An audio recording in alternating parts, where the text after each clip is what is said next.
Hello people, this video today is about how supernatural the Bible is. It's more evidence to prove that God wrote the Bible himself with his own hand. It's a little bit of a carry on from how supernatural the word Torah is. If you've seen that video before and if that blew your mind, this is going to blow your mind even more. Because man could not have done what I have found out today. There's more from this book here. It's really, really mind-blowing. Stay tuned. God bless.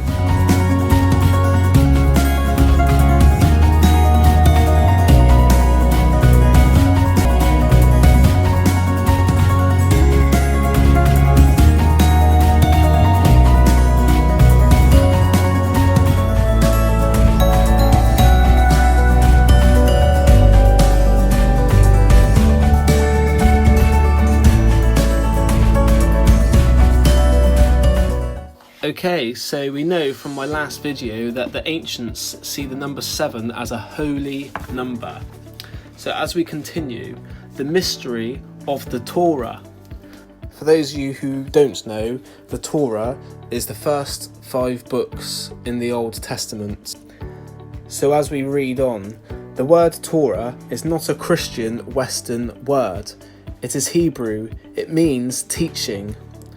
And when interest began growing concerning the Bible code, it was discovered that if one takes the first Hebrew letter, Tav, in the book of Genesis and counts 49 letters, 49 is 7 times 7, stopping at the 50th letter and so on, the word Torah was discovered encoded within the text. The same word was discovered at 50-letter intervals in the next book, the book of Exodus. When they then came to the 3rd book, Leviticus, Torah was not found.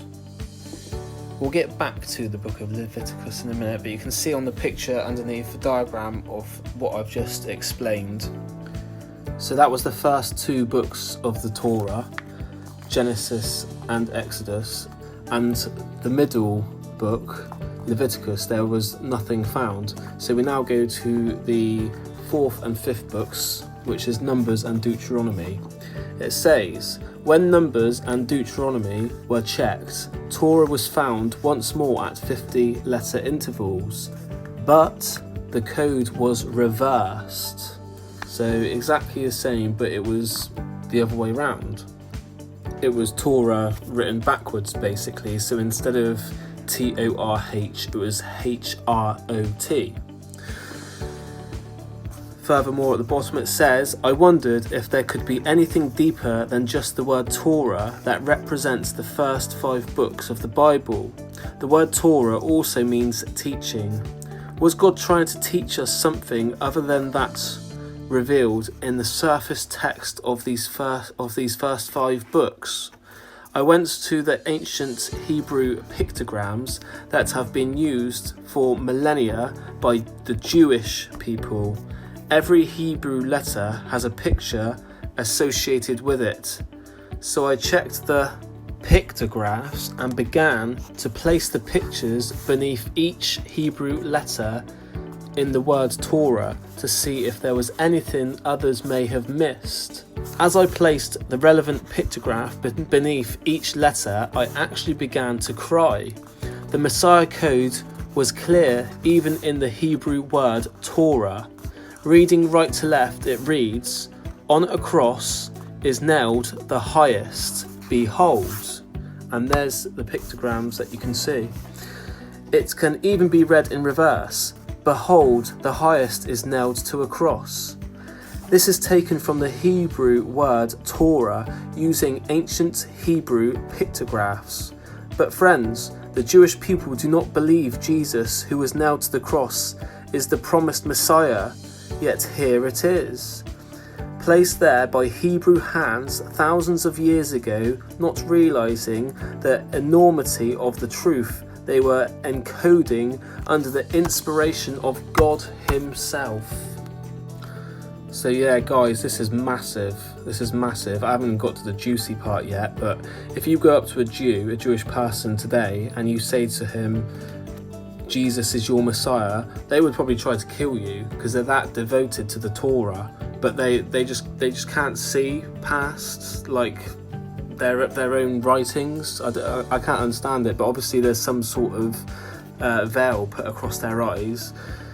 It is predicted in the Bible that the Jews will come to their salvation within the 7-year periods of the 7-year tribulation, but that's a video for another time. That's after the rapture. But anyway, I'll go to the next page. God's word truly is amazing. He even uses those who do not believe in Jesus, Yeshua, to encode his crucifixion in the very word Torah. How can anyone consider suggesting this is a Christian/Western interpretation of these ancient symbols? But there is yet more. ... Who was it on the cross? We have the Hebrew word Torah encoded in Genesis, Exodus, Numbers and Deuteronomy, and encoded within the message "on the cross is nailed to the highest behold." In Genesis and Exodus, the code is pointing towards the center book Leviticus. Remember the book Leviticus? It didn't have anything in it. And is reversed in the books of Numbers and Deuteronomy. So Genesis and Exodus, Torah is pointing towards Leviticus, and in Numbers and Deuteronomy, Torah is pointing towards Leviticus as well, because remember it was backwards. I'll carry on. But who is revealed as the one nailed on the cross? Returning to the center book Leviticus, researchers discovered to their amazement every seventh, there's that holy number, every seventh letter spelled out the divine Hebrew name of God, Yahweh, which is Jesus. God was on the cross in the form of his son Yeshua.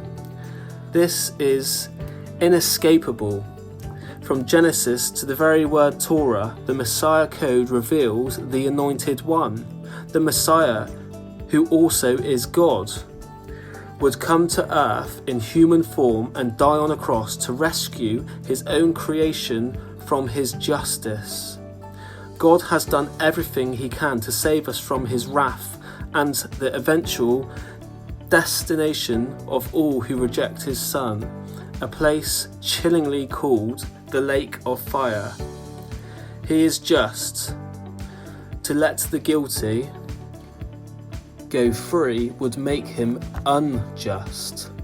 So one had to take the punishment in our place. The only one able to do this was the one who is pure himself and without sin, God. So we have no excuse on the day we face him and hear our judgment read out against us for our cosmic treason. So yeah, this is massive. This goes to show that our good works do not earn us our salvation. It is through the blood of Christ. God himself came down for our salvation, and we have to believe in his son, Jesus Christ, who died upon the cross for our sin. You right, Piglet? You right? Sorry, my dog's just having a bit of a flit out. Are you right? Are you right? What was you doing then? I don't know. It's alright, she's safe, she's sound, she's alive. Okay, so we read on. It says, the message hidden in the divine name. There's just one more revelation for us to consider. It is the divine name of God himself, Yahweh. What do the ancient pictographs reveal encoded within the very name of God? Again, as I researched this, I felt the tears stinging my eyes.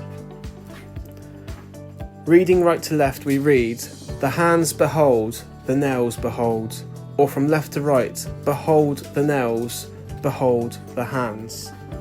It's just so obvious now. God has made this so obvious for us. It's black and white, and people saying, oh, it's blind faith to become a Christian. No way is this blind faith. This is factual, hard evidence. How could the Jews that wrote the Torah, it was Moses who wrote the Torah, the first five books, and he wrote this before Jesus was even on the earth. It's mind-blowing, people. It's mind-blowing. Absolutely mind-blowing. Before I read on from this book, so it gets even more interesting, I've just done a little search on Moses. It says, Moses, also called Moshe Rabbeinu in Hebrew, is the most important prophet in Judaism. Judaism do not believe Jesus is the Christ. He is also an important prophet in Christianity. That's the only ones that believe that Christ is the Messiah. Islam, no, they don't believe that Christ is. The Baha'i faith and a number of other Aramaic religions. So all these religions that listen to what Moses has got to say, he, without realising it, wrote that Yahweh will die on the cross. Mind-blowing. As I continue, it says, God is telling us in his very name the story of the Messiah's sacrifice. From eternity, the crucifixion of Yeshua has been embedded in the very name of the God of Israel. What is revealed here is not Christian. This was written way before Christianity was even a thing. This is revealed in ancient Hebrew names and in the ancient Hebrew pictographs. This is the God of Israel, revealing the identity of Israel's and the world's Messiah. I repeat that, and the world's Messiah, all of our Messiah. The one who died on a cross for their sins, encoded by a divine hand thousands of years before the event. I am sure there is much more that can and will be revealed as the world gets even closer to the great day of judgment, when God shall reveal the hearts of all men. Until that day, he is calling to those who will listen. Messiah has come and his name is Yeshua. The stunning truth is here, within the pages of your Bible, if you will but look and see. Will you reject him? Will you take the time to search out the scriptures to see if these things are true? Jesus, Yeshua, really is the Messiah. The Hebrew and Greek Bible shout it aloud from the surface and the subtext, so no one has any excuse for rejecting him. As Pontius Pilate said to the crowd who stood before him as he was about to sentence Yeshua, "What will you do with Yeshua, who is called the Messiah?" The same question is being asked of you as you read these pages. What will you do with Yeshua? Yes. And not to even go into half the scriptures that foretold of Jesus coming. Isaiah 53, I'll just read out a few of the verses. He was despised and rejected by mankind. A man of suffering and familiar with pain, like one whose people hide their faces. He was despised, and we held him in low esteem. Surely he took up our pain and bore our suffering. It goes down a bit further. But he was pierced for our transgressions and was crushed for our iniquities. The punishment that brought us peace was on him, and by his words we are healed. We are all like sheep and have gone astray. Each of us has turned to our own way, and the Lord has laid on him the iniquity of us all. He was led like a lamb to the slaughter, and as a sheep before his shearers is silent, he did not open his mouth. For the transgressions of my people he was punished. Though he had done no violence, nor there was any deceit in his mouth, yet it was the Lord's will to crush him and cause him to suffer. And though the Lord makes his life an offering for sin, he will see his offspring and prolong his days, and the will of the Lord will prosper. My righteous servant will justify many, and he will bear their iniquities.